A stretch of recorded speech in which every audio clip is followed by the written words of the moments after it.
Good evening, everybody, and welcome to the Nittany Lions Sports Report. It is live here on Bob Long Sports every week. Your hosts, he's Tyler Gelhaus, and I'm Bob Long, and thrilled to have everybody alongside. So, Tyler, we spent last week breaking down rain infested slop fest Penn State Northwestern. We saved the Michigan talk for this week because it's time to ramp up the listener following and the fan base for Penn State, Michigan. Big noon kickoff on Fox. The big crew, Gus Johnson, Joel Klatt, the whole big noon kickoff team led by Rob Stone. Certainly Matt Leinart, Reggie Bush, Brady Quinn, the whole gang. Oh, that's right. Urban Meyer as well will be there. But it's a top 10 matchup between two teams that are good. I think they're both incomplete football teams, and we'll talk about that. But it should be a great matchup. And what's your opening thoughts? Well, my opening thoughts is going into this game, I really think it can go either way. I think, as you mentioned, I think you hit the nail right on the head early, saying that both teams are top 10 and they both are far from complete teams. And each team has weaknesses. Each team has strengths. And I think they're actually really evenly matched when you really break it down. I think really what this game essentially comes down to is who doesn't turn the ball over and who scores red zone touchdowns. I don't think it's the kind of game you can rely on field goals. And it'll be interesting. I think there's a lot of things Penn State can do offensively. I'm sure we'll get into that in a little bit. But as always, I will say Penn State will go as Sean Clifford goes, and hopefully that having a 6-year quarterback against a sophomore or a redshirt freshman, hopefully experience is worth something in this game. And because J.J. McCarthy for Michigan's a talented quarterback, but this is his I guess 7th start, right? They're 6-0. Penn State's 5-0. That's right. So he is yet to play a ranked team, and arguably he has not seen, even though they did play Iowa, who has a very good defense as always. I don't think they've seen a defense quite like Penn State and the athletes that they present. J.J. McCarthy is a talented quarterback. Sean Clifford is a talented quarterback. I think there's more talent in that room for the guys beyond Sean Clifford. We don't need to relitigate that. But J.J. McCarthy and Sean Clifford remind me of one another. Guys that can make big plays, can make it happen with their legs a little bit, can will their team when they're playing well, can also make big mistakes, Tyler, and put their team in bad spots when they're not, right? And the efficiency of their quality decision-making is not high enough. That's the first thing. The other thought, and something presented to me by a buddy of mine, not a Penn State fan, not a Penn State hater, just a big college football fan. He said, Bob, if you switched the jerseys on these two teams this weekend, you put Penn State and Michigan blue and, Michigan and Penn State white, would you even really know the difference? Would you be able to tell the teams apart? I don't know. I mean, I think there are certain facets of it. Maybe Michigan has a slightly more experienced and better offensive line.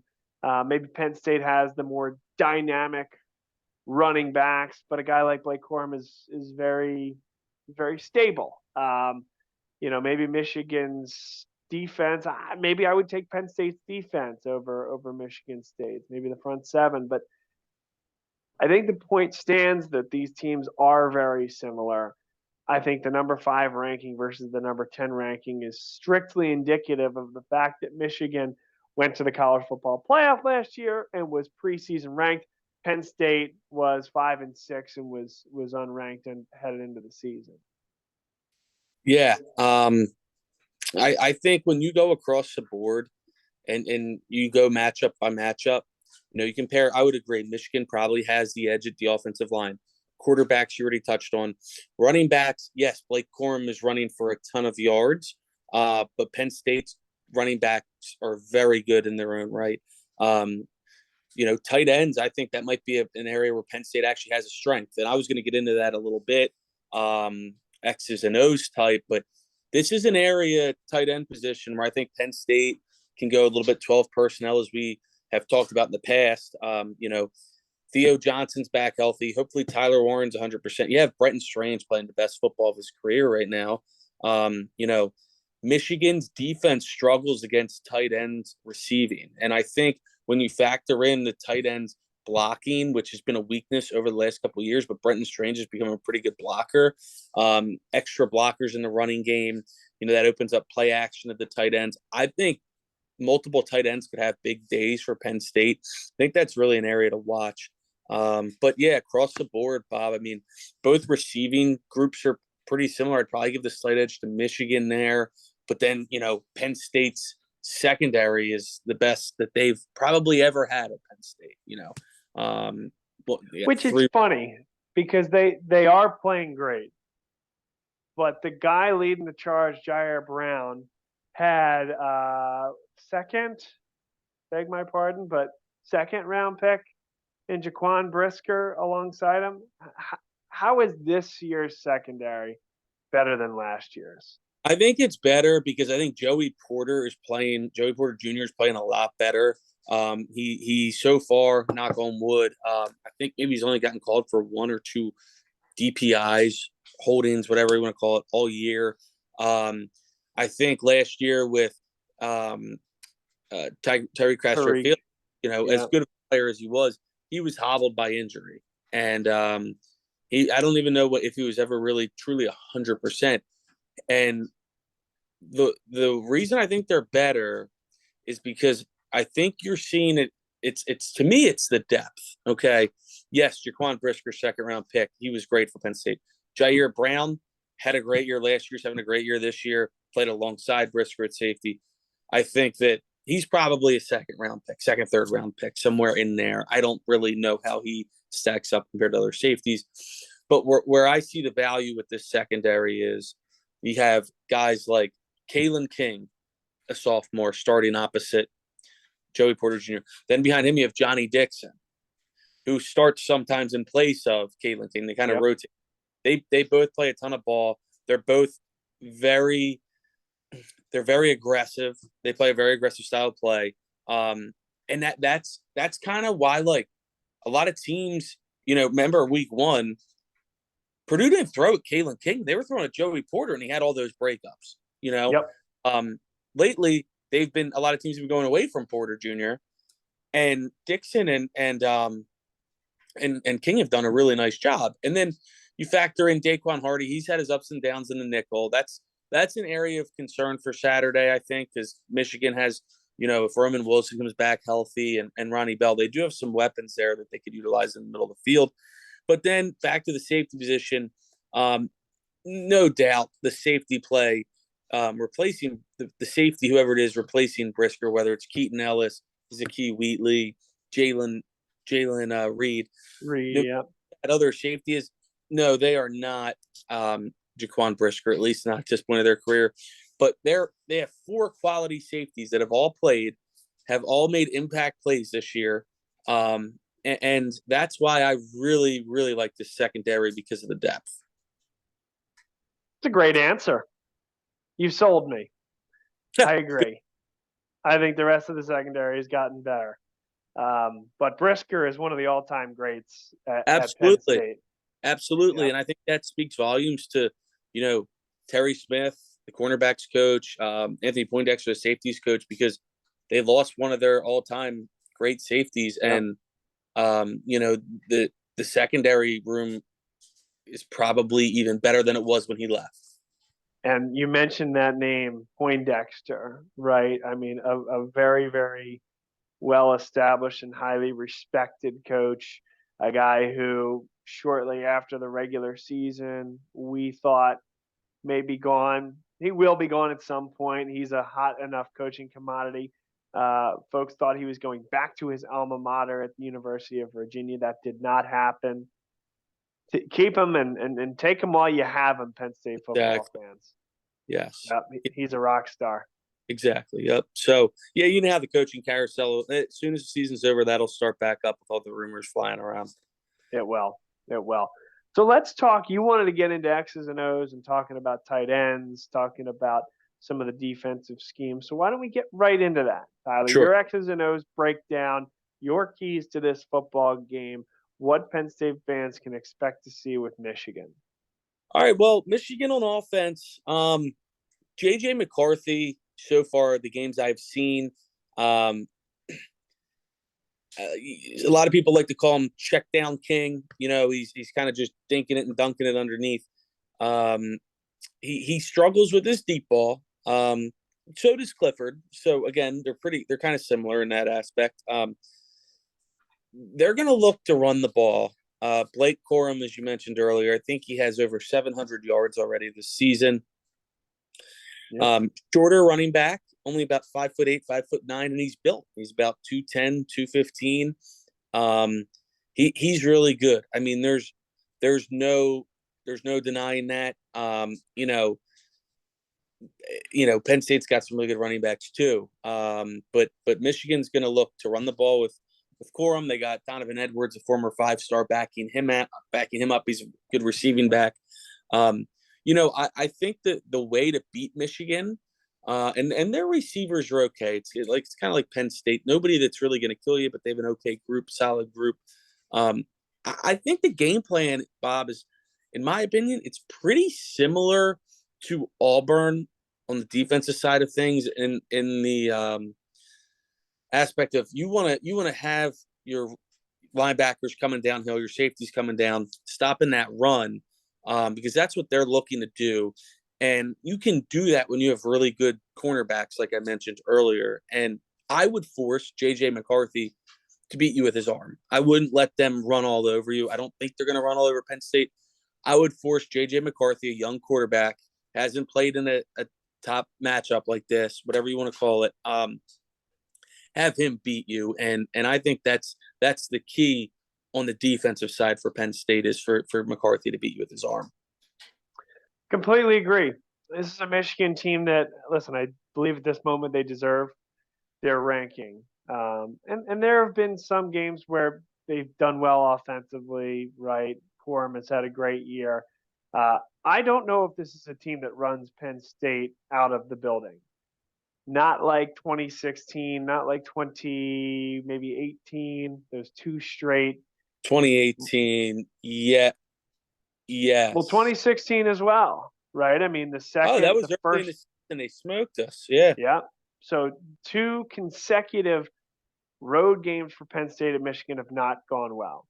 Beat them during the That's right. That's exactly right. But again, this is a team in Michigan. I don't see this being that type of blowout game that we saw in 16 and 18. I think Penn State is good enough defensively. Shocked by that. What's that? Say that one more time. I would be shocked if it was a blowout game. It does not seem like that. Yep. And so that, that's where I'm at. I think Penn State's ability to run the football, this is not necessarily rocket science, but Michigan will control clock as best they can, look to assert their will offensively, and look to manage that clock and work through some of those checkdowns. But also, I think if they can be successful running the football and get J.J. McCarthy into play action situations, that's where they can create space in the middle of the field and be successful. Penn State, I think, has to match Michigan from a physicality standpoint, offensive and defensive line. Again, none of this is particularly high-level stuff here, but win the battle at the line of scrimmage, be able to take some time off the clock. I'll say shorten this football game as well. And I think you're going to need a big-time run from a Nick Singleton or a Katron Allen, right? A 30 to 40-yard touchdown run to have that type of big play. I think that's going to be the difference in this one. I still have my concerns about Sean Clifford taking on the best defense, most likely, that he's seen, almost certainly, that he's seen all year long. He continues to make mistakes, made 3 or 4 just awful plays against Northwestern. Of course, did the same thing against Purdue.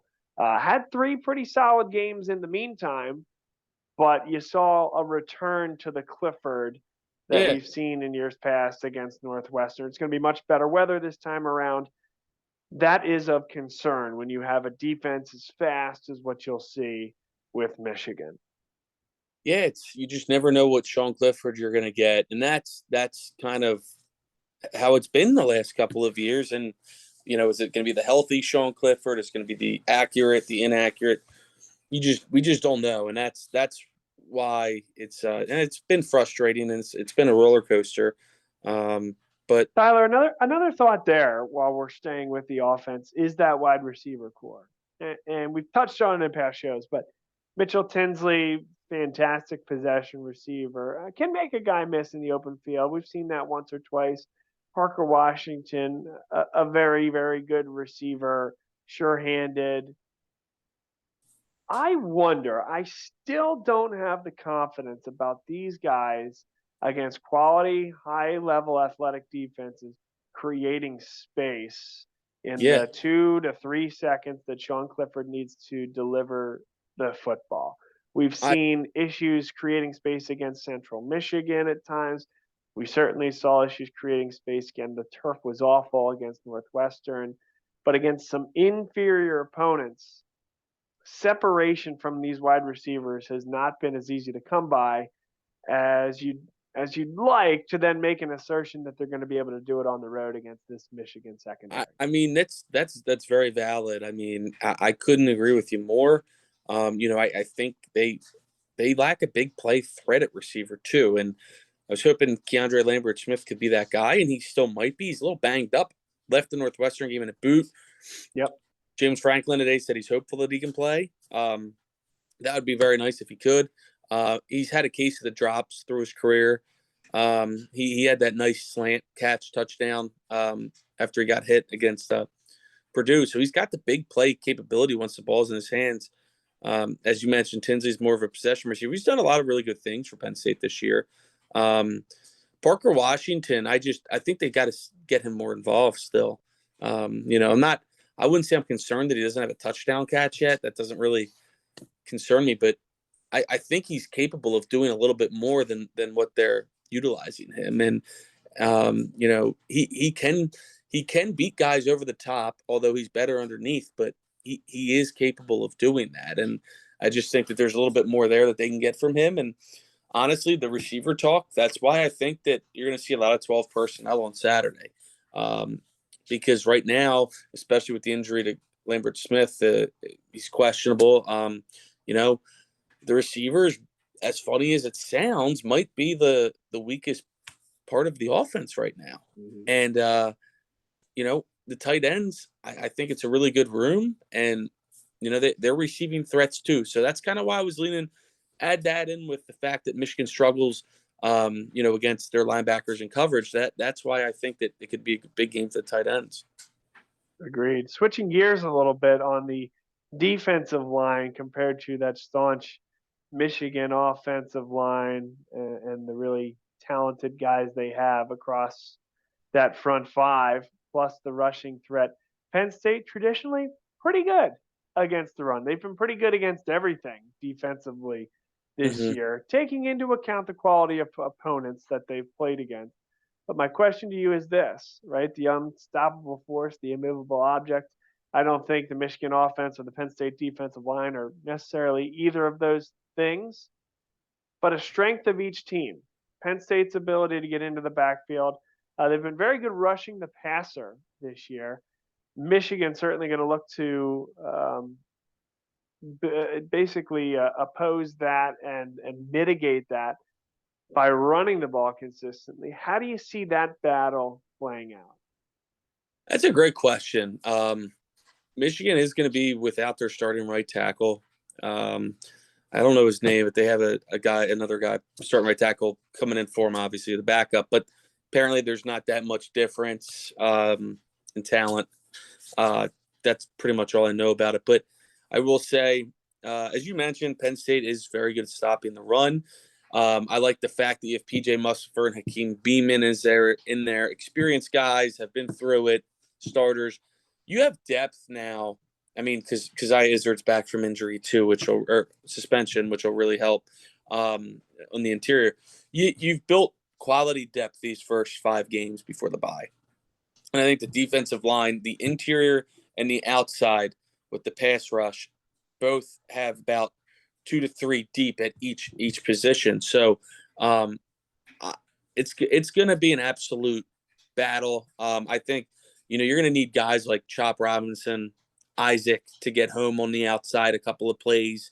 Deny Dennis Sutton, maybe forcing a fumble, forcing an interception, big sacks, that kind of thing, and also getting pressure up the middle because you have to make McCarthy uncomfortable. I mean, you have to make him extremely frustrated. Again, a young quarterback hasn't seen the best competition.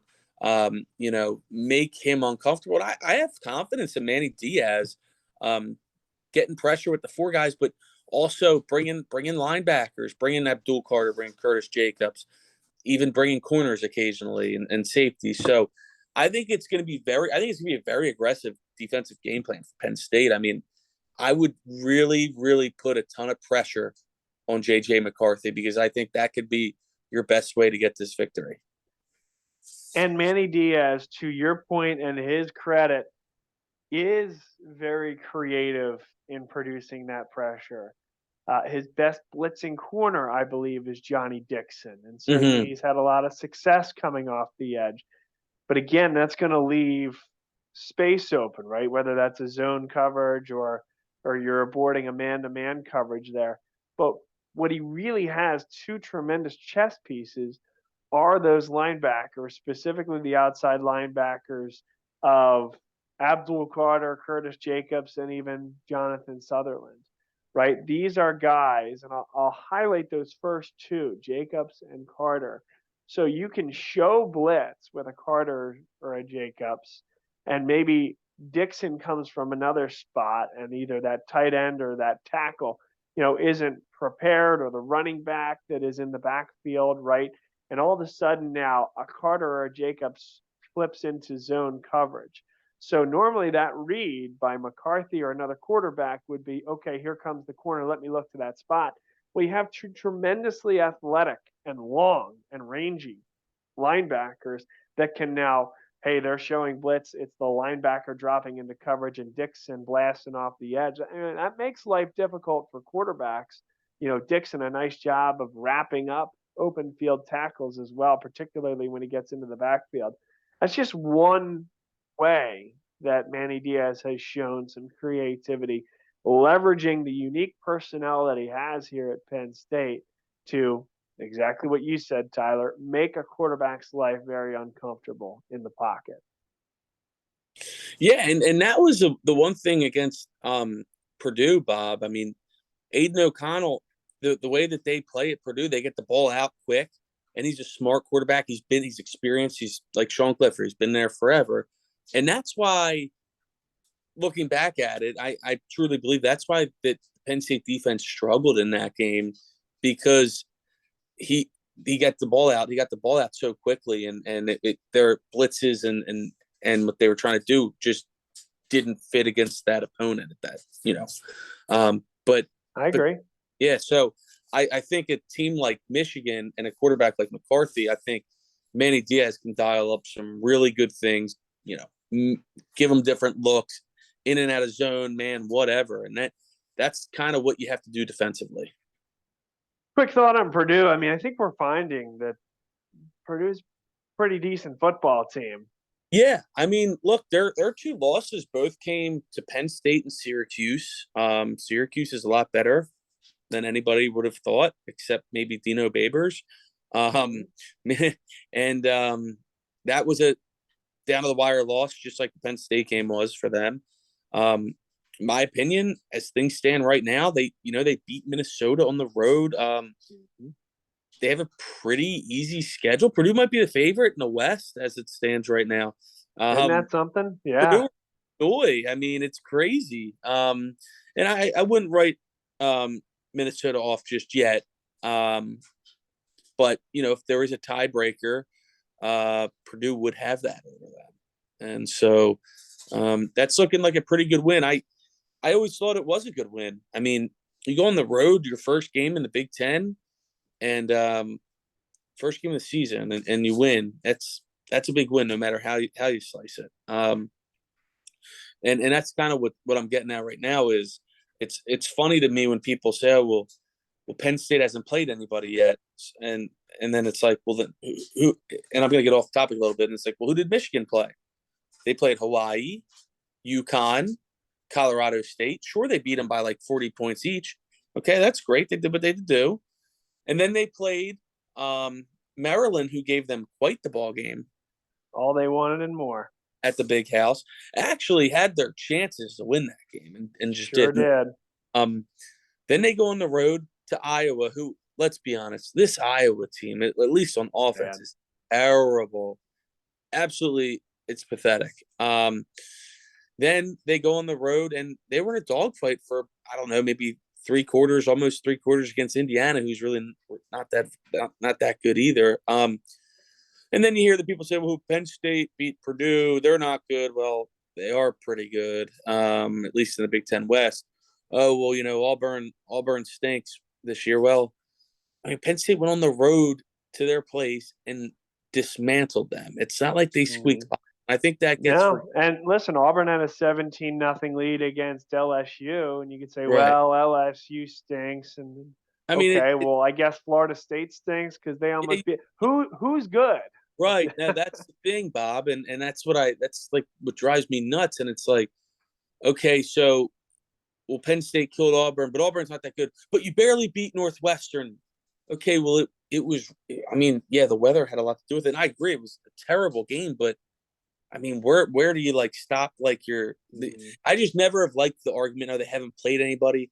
Yeah, you don't make the schedule. I mean, you got to play who's on your schedule and take care of business, and that's really all that matters. Yeah. But that is true. There could be, if another performance like Northwestern does happen, though. I mean, there would be a dud waiting in there somewhere. But with all that being said, right now, going into this game, Penn State's more battle tested than Michigan. Penn State should be prepared to go into this environment. They went into Purdue on a Thursday night to kick off the season. They fought adversity multiple times, came back, won. Get down to a tough environment in Jordan-Hare, tough environment for about a half or so. Kick the crap out of Auburn, get on the plane, come home. So this shouldn't be a shock. This environment going into Michigan, what's at stake, and that's the thing. Like, say what you will about Sean Clifford, because I'm a huge critic of him as well. I also like a lot of things that he's done at the same time, but he has played in big games like this before on the road. McCarthy has not played in a big game. Yes, he's gotten in big games, but not with him driving the car the whole game. I agree. It's great thoughts, great analysis. Leads us to our last segment here, which is your pick. Well, before that, I think the teams are very evenly matched, as we've mentioned. Special teams, okay. Barney Moore has been great for Penn State. Michigan has a pretty good punter too in Robbins. Barney Moore has been unbelievable, really, for Penn State. Penn State's kicking situation, Jake Pinniger, field goals, we know that's been a wild ride. And Michigan's got Jake Moody. He won the Lou Groza last year, or he was a finalist. I can't remember which. I hope it doesn't come down to that, but it could. And I'd give the slight edge to Michigan in that if it came down to that. And being it too. So your pick is? Well, I am going Michigan 24-21. Home game and special teams kicking. I think, as much as I hate to say it, I think that's what ultimately does it. I don't know if it would be a game-winning kick by Michigan or a missed attempt to tie for Penn State. I think it's going to be a dogfight. I think it's going to be back and forth on the lead. I just think that I just don't have a ton of confidence in Sean Clifford. And I don't know if it's going to be the key turnover, getting sacked, whatever, fumbles. Obviously, this isn't the Michigan defense or really the team of last year. They lost their two defensive ends. Mind you, now I'm going to sound like I'm going backwards a little bit, but Penn State did play them very well last year. Probably should have won the game at home. They didn't, but it's a totally different year. I think Penn State will cover the 7-point spread, which I think is a little high, maybe a little That's worrisome. high. And other than that, I do think Michigan will squeak out a win. Everything tells me, certainly it's in Michigan's favor. I think you're absolutely right on the field goal kicking. That is an issue that will cost Penn State. It is really difficult to win a game against a top 5 team, deserved or not, for that ranking on the road. I think Penn State does it this weekend. I think Penn State wins the football game.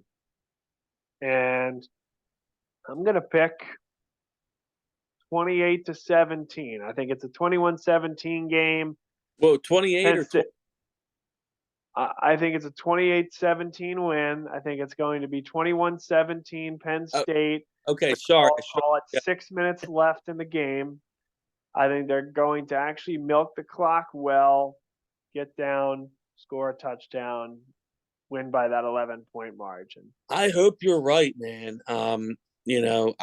Because I really do think it can go either way. I'm really just saying loss for 3 reasons: quarterback, kicker, away. They're the three things, but and the spread does scare me. That 7 points a little bit. Smart money. I don't know. I know people always say Vegas knows, but I think the teams are so evenly matched that, and home field's worth like 3.5, 4 points. It just feels high to me. And I hope they don't know something that we don't know, but I guess we'll find out. The smart money might be on the Wolverines. We shall see. But I think last year's Michigan team was wildly overrated. I think they deserve every bit of credit that they got for beating Ohio State. I, to this day, am incredibly surprised that happened, but they out-physicaled Ohio State. I don't know if out-physicaling Penn State is actually the issue here or worry. I think Penn State can stand up to the physicality. And so as a result, I think Penn State can win the football game. I know this is not last year's Michigan team, but again, that team that came to Beaver Stadium, was that impressive to you? Were some of their regular season games last year particularly impressive? I get that Georgia was an all-time great team, but that was nothing to write home about. To me, it all came down to a favorable schedule, some key moments in games where they easily could have lost, and then, yes, a program-defining win on the last game of the regular season against Ohio State. And congratulations to them for doing that. But, yes, I think this Michigan program was a tad overrated last year. It yielded into the preseason rankings, and I think these are 2 dead even teams going into this weekend's game. I think Penn State makes a couple more plays. So you're telling me when Penn State beats Michigan, people are going to say, well, Michigan's really not that good. They're really not a top 5 team. That's right. But what did you do against Ohio State? Right. But what did you do against Ohio State? And that's exactly, and that's what it's always going to come. That's the measuring stick, and we'll get there in just about 2 weeks, I guess. But big games. We'll talk about that. But you're right. This is the 3-game stretch. This is what it's all about for Penn State football fans. You had a bye week to get ready for it. Now 3 weeks of fury. Enjoy it alongside of us. He's Tyler Gelhaus. I am Bob Long. Enjoy the football, everybody. Penn State, Michigan, at the Big House, big noon kickoff, Fox. Enjoy, and we'll talk to you next week.